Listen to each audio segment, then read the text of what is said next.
This is nuts. So the president of the United States put up a Truth Social post that just threatened the Iranian national team after they qualified for the World Cup here, that is. The Iran soccer team is welcome to the World Cup, but I really don't believe it's appropriate that they be here for their own life and safety.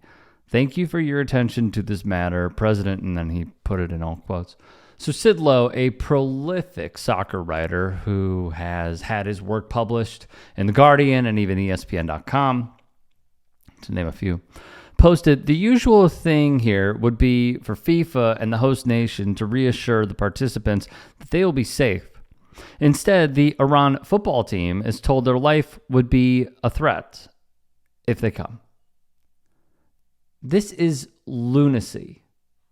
This is nuts. What's even crazier is that 48 hours prior, the head of FIFA and Trump's personal footstool, Gianni Infantino, posted on Instagram this message. This evening, I met with the President of the United States, Donald J. Trump, to discuss the status of preparations for the upcoming FIFA World Cup and the growing excitement as we are set to kick off in just 93 days. Here's the big part. We also spoke about the current situation in Iran and the fact that the Iranian team is qualified to participate in the FIFA World Cup 2026. During the discussions, President Trump reiterated that the Iranian team is, of course, welcome to compete in the tournament in the United States. We all need an event like the FIFA World Cup to bring people together now more than ever, and I sincerely thank the President of the United States for his support, as it shows once again that football unites the world. Jesus. All right, fast forward a week prior, when Trump told Politico, I really don't care if Iran participates. He said that in an exclusive interview with the outlet. I think Iran is a very badly defeated country. They're running on fumes. So which one is it, man? Tell me.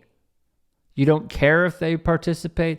You're telling the head of FIFA that they could participate. And now you're putting out posts on your failing social media ecosystem and network that they shouldn't come because it's a safety risk.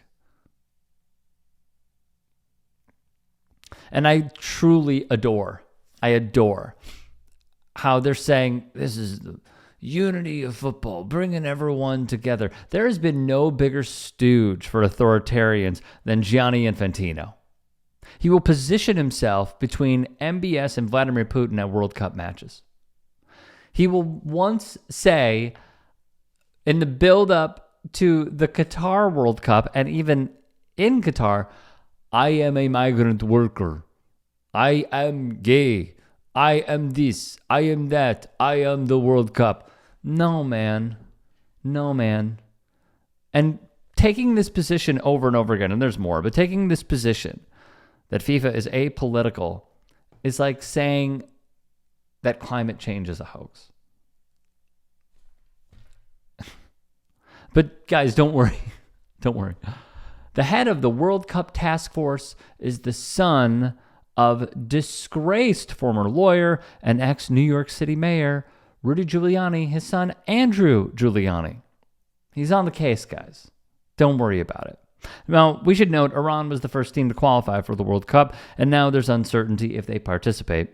The last time a team withdrew, per The Athletic, was 1950. The reason most of them happened to miss for the World Cup was because of costs. This is, of course, far different. If we won that war in one day, he should have done it faster. It's unacceptable. And by the way, if I didn't go in, now they like to complain. It's hard for them to complain. With that military is so incredible. But they like to complain. So let's assume I didn't go in. I was like every other president. Oh, no, let them kill people. Let them get an atomic weapon. Let them get a nuclear weapon that could destroy the world. So let's assume I didn't go in. They'd say, he should be going in. These are the worst people. They've lost their Navy. They've lost their Air Force. They have no anti-aircraft apparatus at all. They have no radar. Their leaders are gone. And we could do a lot worse to one another. We're leaving certain things that if we take them out, or we could take them out by this afternoon, in fact, within an hour, they literally would never be able to build that country back. But the thing is, per CNN, in March, the U.S. intelligence community assessed Iran was not building a nuclear weapon. In June, the Trump admin launched airstrikes targeting Iran's nuclear program. And now it says it's going to strike its nuclear ambitions. This time, despite Trump having assured repeatedly the June airstrikes had obliterated its program. Again, which one is it? This is why people think he has dementia, because he can't keep one single story straight. And I'm not surprised by this. In the E. Jean Carroll testimony, he thought E. Jean was Marla Maples. This man is gone. Gone. But this is the guy leading the country. Here are just some of the comments, by the way, transcribed by CNN with date and times listed. Cannot keep a story straight. I mean, look at all this. Take it in. Read it. We've also heard this rhetoric before from those leading other countries. If not stopped, Iran could produce a nuclear weapon in a very short time. It could be a year. Once Saddam has nuclear weapons, the terror network will have nuclear weapons. Next thing you'll see is a nuclear bomb in the World Trade Center. If you take out Saddam's regime, I guarantee you that it will have enormous positive reverberations on the region. Which is all, of course, nonsense. The fact of the matter is that the claim that Iran wants a nuclear weapon and is just about to get a nuclear weapon has been the false propaganda literally for 30 years. Netanyahu, who is a war criminal, has been saying for 30 years since 1996, they're just about to get a nuclear weapon. They're just about to get a nuclear weapon. They're just about to get a nuclear weapon. I'm pleased that Vice President Vance said one bit of truth, which is that Iran says it doesn't want a nuclear weapon, and it does not want a nuclear weapon. And what Vice President Vance might have explained to the American people in that moment was that not only does Iran not want a nuclear weapon, it signed a treaty in 2015 with the 5 permanent members of the UN Security Council, that is the United States, France, Britain, Russia, and China, and Germany, so it's called the P5+1, an agreement called the Joint Comprehensive Plan of Action, JCPOA, and it was signed in 2015 and immediately ratified unanimously by the UN Security Council to put Iran under the strictest supervision by the International Atomic Energy Agency to confirm that there was no development of a nuclear weapon. This is the whole point. Funnily enough, with Trump, I'm old enough to remember this debacle. Please welcome the very first winner of the FIFA Peace Prize, the 45th and 47th President of the United States of America, Mr. Donald J. Trump. This is your Peace Prize. There is also a beautiful medal for you that you can wear everywhere you want to go. I'm going to wear it right now. Okay, let me hold. Fantastic. Excellent. Infantino gave him the first ever FIFA Peace Prize because he didn't win the Nobel Peace Prize. But don't worry. Machado, being the figure that she is, gave it to him. He's got it in the bag now. Abubakar Abed had a really good tweet on this. Remembering that after banning alcohol and LGBTQ plus flags, the entire world was furious and demanding that the World Cup be withdrawn from Qatar.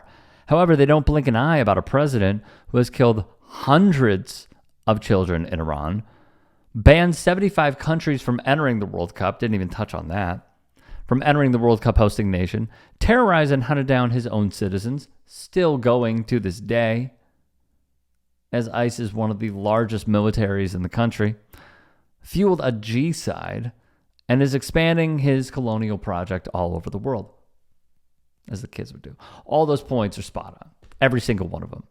And the homie Kyle Kalinske would add, Trump is now threatening the Iranian soccer team. It goes without saying that every major international event should be immediately pulled out of the United States.